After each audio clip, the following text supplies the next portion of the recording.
नमस्कार दोस्तों, welcome back. तो मेरे चैनल पे और मेरे फेसबुक पेज पे आप जाके देखेंगे तो लॉ ऑफ अट्रैक्शन और एस्ट्रोलॉजी के बारे में बहुत सारे आर्टिकल्स और वीडियोस भी मैंने बनाए हैं। तो अक्सर मेरे क्लाइंट्स और मेरे स्टूडेंट्स और बहुत सारे जो मेरे फॉलोअर्स हैं, ये सारे लोग मुझे पूछते हैं कि भैया आप जो है बात करते हैं एक तरफ एस्ट्रोलॉजी की जिसमें सब कुछ प्री डेस्टिन्ड होता है, और दूसरी तरफ है लॉ ऑफ अट्रैक्शन जिसमें आप कहते हैं कि आपका जो सेल्फ टॉक है, प्रेडोमिनेंट थॉट्स है, विजुअलाइजेशन है, उसी के बेसिस पे सब कुछ होता है। तो फिर ये दोनों एक दूसरे को कॉन्ट्राडिक्ट करते हैं, ये दोनों एक साथ कैसे काम कर सकते हैं और आप दोनों की बात क्यों कर रहे हैं। तो आज मैं आपको इस वीडियो में बताने वाला हूं कि लॉ ऑफ अट्रैक्शन और एस्ट्रोलॉजी कैसे एक दूसरे से कनेक्टेड है और कैसे वो एक दूसरे के इफेक्ट्स को बढ़ाते हैं ना कि घटाते हैं। तो वीडियो को आखिर तक देखिए बिना स्किप किए हुए, क्योंकि आज का वीडियो जो है वो आपका दिमाग खोल देगा। तो इस कॉन्सेप्ट को समझने के लिए पहले हम लेंगे एक एग्जाम्पल होगा स्टॉक मार्केट का। तो स्टॉक मार्केट के बारे में, शेयर मार्केट के बारे में आप सभी ने सुना ही होगा, पढ़ा होगा, देखा होगा। आप में से बहुत सारे लोग इन्वेस्ट भी करते होंगे। तो जैसे स्टॉक मार्केट होता है, स्टॉक मार्केट में जो सारे उसके पॉइंट्स हैं, यानी कि उसके प्राइसेस होते हैं, वो ऊपर जाते हैं, नीचे जाते हैं, ये सब तो लगा ही रहता है स्टॉक मार्केट में। और जो लोग ट्रेडर्स होते हैं, इन्वेस्टर्स होते हैं, रेगुलर बेसिस पे इन्वेस्ट करते हैं, ट्रेड करते हैं स्टॉक मार्केट में, कमोडिटी मार्केट में या फॉरेक्स में, तो ये सारे लोग क्या इस्तेमाल करते हैं? वो इस्तेमाल करते हैं ग्राफ्स का, स्टैटिस्टिक्स का, जो पास्ट डेटा पे बेस्ड होता है, और उसके साथ साथ वो इस्तेमाल करते हैं कुछ इंडिकेटर्स का। तो जब स्टॉक मार्केट में हम इंडिकेटर्स देखते हैं, टेक्निकल एनालिसिस करते हैं या पास्ट डेटा को स्टडी करते हैं, तो इसका मतलब ये नहीं होता है कि वो इंडिकेटर स्टॉक मार्केट को ऊपर नीचे कर रहे हैं या वो पास्ट डेटा स्टॉक मार्केट को ऊपर नीचे कर रहा है। स्टॉक मार्केट अभी की सिचुएशंस की वजह से ऊपर नीचे हो रहा है, लेकिन उस स्टॉक मार्केट के पैटर्न को, ट्रेंड को कैसे रिकॉग्नाइज करना है, कहाँ एंट्री लेनी है, कहाँ एग्जिट लेनी है, ये समझने के लिए ये टेक्निकल एनालिसिस, ये इंडिकेटर्स, फंडामेंटल एनालिसिस, ये सब कुछ जरूरी है। ये पास्ट डेटा को कलेक्ट करके एनालाइज करना बहुत जरूरी है, और इसका इस्तेमाल करके हम अभी के सिनेरियो को बेटर जज करते हैं और एंट्री और एग्जिट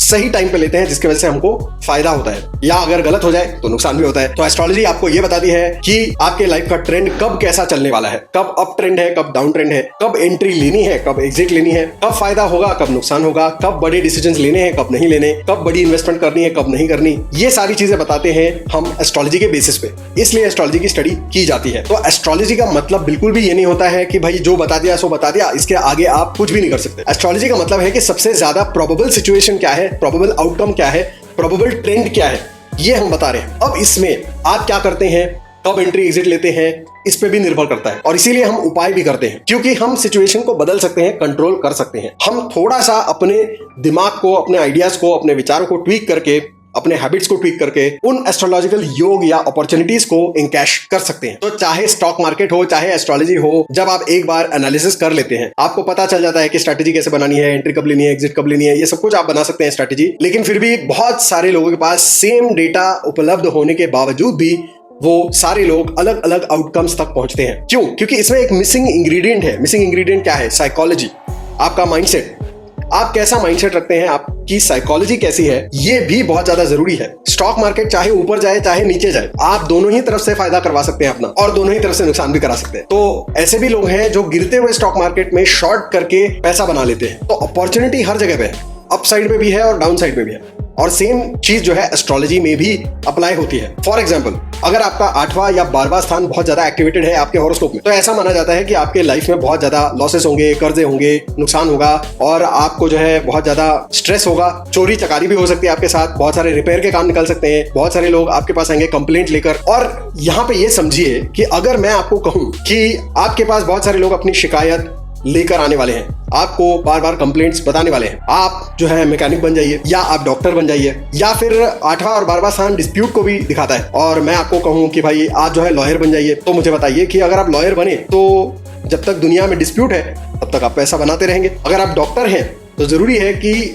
आपके पास बीमार लोग आए शिकायत लेकर। अगर आप मैकेनिक हैं तो जरूरी है कि आपके पास लोग कंप्लेंट लेकर आए कि उनकी गाड़ी खराब हुई है, तभी तो आपका बिजनेस चलेगा। तो अगर मैं आपको सही एडवाइस दूं तो आप खराब योग को भी प्रॉफिट में बदल सकते हैं, जैसे कि 12th हाउस हॉस्पिटलाइजेशन को भी दर्शाता है। अब अगर मैंने उस इंसान को पहले ही बता दिया कि आपके लिए मेडिकल फील्ड अच्छा है, या आप अगर हॉस्पिटल बिजनेस में जाते हैं तो आपको फायदा होगा, या हॉस्पिटल में नौकरी करते हैं तो फायदा होगा, तो अब ये जो बंदा है वो हॉस्पिटल में ही रहेगा 24 घंटा 12 घंटा, और वो हॉस्पिटल से ही पैसे कमाएगा। तो अब जो उसको हॉस्पिटलाइजेशन का योग था वो यहाँ पे कंज्यूम हो गया, क्योंकि अब वो हॉस्पिटल में रहता है लेकिन वो अपनी मर्जी से रहता है और पैसे भी कमाता है। अगर कोई ऐसा इंसान है जिसको बेइज्जती होने के योग है, और मैं उसको कहूँ कि भाई तू स्टैंड अप कॉमेडियन बन जा या तू कॉमेडियन बन जा, अब वो कॉमेडियन बनता है अपनी मर्जी से, और वो अपनी मर्जी से अपने ऊपर जोक्स क्रैक करता है और लोगों को अपने ऊपर हंसाता है। अब उसकी बेइज्जती होती है लेकिन उससे उसको फायदा होता है, लोग उस पर हंसते हैं लेकिन उससे उसको पैसा मिलता है। तो एस्ट्रोलॉजी में भी योग कितना ही बुरा क्यों ना हो, अगर आप अपने आप को अडेप्ट कर लो तो आपको उसमें से फायदा हो सकता है। लेकिन ये आइडेंटिफाई करने के लिए आपकी साइकोलॉजी सही होनी बहुत जरूरी है। अगर आप पॉजिटिव होंगे माइंडसेट से तभी आप ये अपॉर्चुनिटी देख सकते हैं। अगर आप हर वक्त ये कहते रहेंगे कि भाई ये हो ही नहीं सकता, हो ही नहीं सकता, कुछ हो ही नहीं सकता, कुछ भी नहीं हो सकता, आज तक ऐसा हुआ है, आगे कुछ भी नहीं हो सकता, कैसे हो सकता है, अगर आप हमेशा नेगेटिव बक बक बक बक बक बक बक बक करते रहेंगे, नेगेटिव सेल्फ टॉक करते रहेंगे, नेगेटिव विजुअलाइजेशन करते रहेंगे, नेगेटिव इमेजिनेशन पालेंगे अपने दिमाग में, तो क्या होगा, आपके दिमाग पे ताला पड़ जाएगा, क्योंकि आपने बार बार बार बार बार बार अपने माइंड को बताया कि ये हो ही नहीं सकता, हो ही नहीं सकता, हो ही नहीं सकता। तो उसके वजह से आपके दिमाग पे ताला पड़ जाता है। उसके वजह से फिर जो अपॉर्चुनिटी अगर आ भी गई सामने तो आप उस तरीके से सोच ही नहीं सकते, कोई आइडिया आपकी तरफ आ ही नहीं सकता। जो सामने आके अगर कोई बता भी दे आपको कि भाई इसमें अपॉर्चुनिटी है तो वो भी आपको इग्नोर कर देते हो आप कि नहीं नहीं ये नहीं हो सकता। तो इसीलिए यहाँ पर लॉ ऑफ अट्रैक्शन बहुत ज्यादा जरूरी हो जाता है।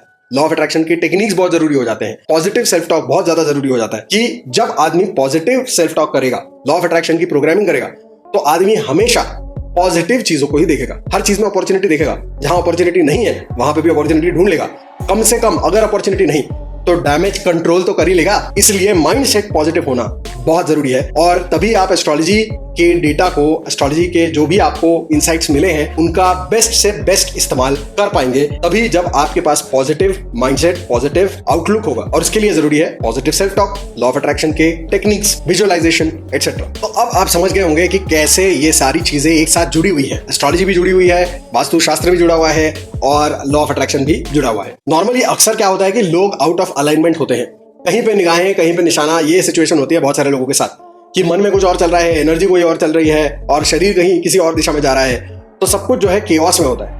हम ये सारे शास्त्र और इन सारी चीजों का प्रयोग करके हम अपने आप को अलाइनमेंट में लाने की कोशिश कर रहे हैं। जितना ज्यादा हम अपने सारे लेयर्स को अलाइन कर देंगे उतना ज्यादा हमारे लिए हमारा जो गोल है, लक्ष्य है, उसको प्राप्त करना आसान हो जाएगा। तो ये था आज का हमारा वीडियो और आप समझ ही गए होंगे कि astrology, law of attraction, vastu कितने डीपली इंटरकनेक्टेड हैं और कैसे वो एक दूसरे के इफेक्ट्स को बढ़ाते हैं, घटाते नहीं है। और ये एक दूसरे के ऑपोजिट तो बिल्कुल भी नहीं है, ये एक दूसरे के फ्रेंड्स हैं एक तरीके से और एक दूसरे के कैटलिस्ट है, एक दूसरे को बूस्ट करते हैं। तो एस्ट्रोलॉजी का इस्तेमाल करना चाहिए, वास्तु का भी इस्तेमाल करना चाहिए और लॉ ऑफ अट्रैक्शन का भी इस्तेमाल करना चाहिए, क्योंकि ये हैंड इन हैंड बहुत ही ज्यादा पावरफुल बन जाते हैं और हमें बहुत ही ज्यादा ड्रास्टिक और रैपिड रिजल्ट्स दे सकते हैं। तो आप मेरे चैनल को सब्सक्राइब करिए, ऐसे ही बहुत सारे और वीडियो आते रहेंगे। कमेंट करके बताइए कि आज का वीडियो कैसा लगा, कौन से और टॉपिक्स आप जानना चाहते हैं मेरे चैनल पे। और पॉजिटिव सेल्फ टॉक जारी रखिए, साथ साथ में एस्ट्रोलॉजी और वास्तु के कोई उपाय है तो वो भी जारी रखिए, क्योंकि जब आप कोशिश करते रहेंगे तो आपको अपने आप रिजल्ट्स मिलते रहेंगे। मिलते हैं अगले वीडियो में, तब तक के लिए may God bless you all.